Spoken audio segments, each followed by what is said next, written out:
और अभी एगो उन्नाव जिला है, वहां का एक सेंगर करके विधायक था, कुलदीप सेंगर ऐसे करके था, वो रेप किया 17 साल की लड़की का, नाबालिग का रेप किया, और वो एफआईआर लिखने गई ना तो पुलिस वाला एफआईआर नहीं लिखा सब, पुलिस वाला एफआईआर नहीं लिखा सब।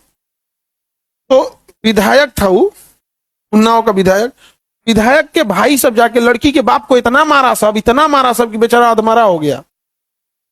अब पुलिस में कंप्लेन करने गया कि विधायक ने बेटी का रेप किया है और विधायक के भाई ने हमको इतना मारा है, तो पुलिस ने उसके बापे को जेल में डाल दिया और जेल में उसकी मौत हो गई, बाप मर गया जेल में। इतना तबाही। विधायक इतना पावरफुल था कि जब ये गवाही देने जा रही थी ना तो गाड़ी ट्रक चढ़वा दिया गाड़ी पे उसकी, तो बुआ लोग मर गई और ये आईसीयू में एडमिट हो गई, वेंटिलेटर पे 15 दिन थी। इतना झमेला हुआ। लेकिन फिर वो लड़की योगी आदित्यनाथ जी के दरवाजे पे जाके आत्मदाह करने की प्रयास की कि हम मर जाएंगे, उससे अच्छा आपके दुआरिये पे मरे। तब फिर केस हुआ और उसको उम्र कैद की सजा हो, उम्र कैद की सजा हो। आप ताजी बजा रहे हैं, अब सुनिए।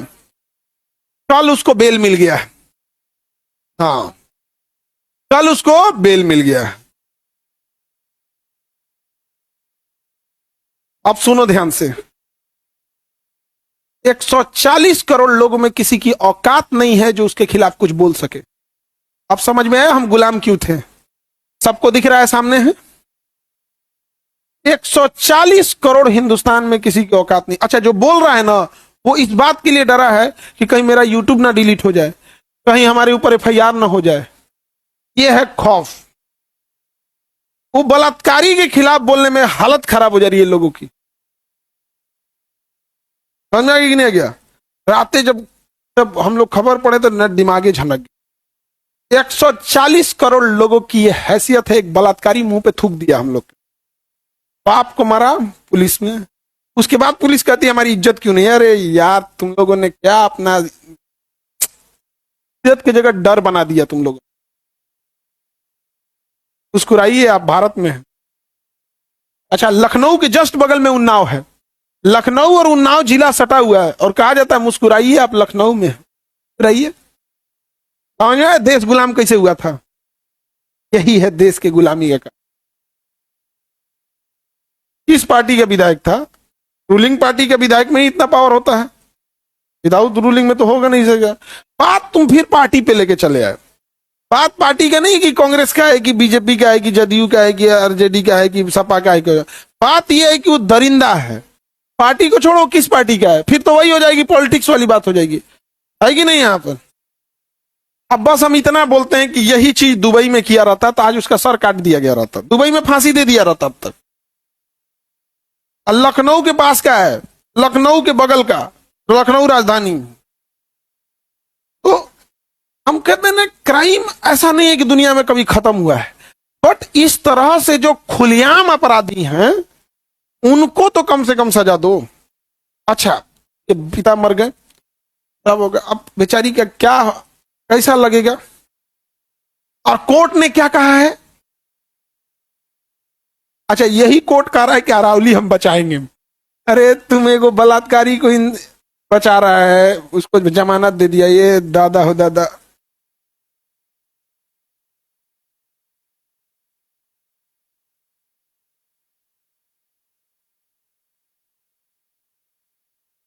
अगर आप लोग इसको बहुत बड़े पैमाने पे उठाइएगा, बहुत बड़े पैमाने पर, तो 1 से 2 दिन के अंदर उसका बेल रद्द हो जाएगा, वापस जेल में जाएगा वो। हम क्यों बोल रहे हैं?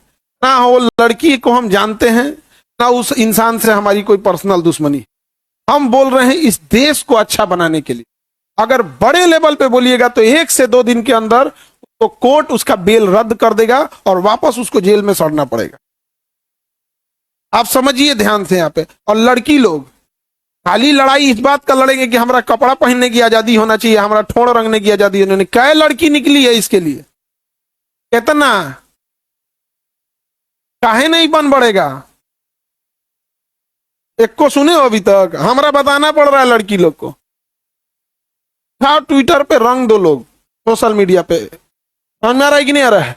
ये देश आपका है, आपको बचाना होगा, और नहीं तो कचल दिए जाओगे।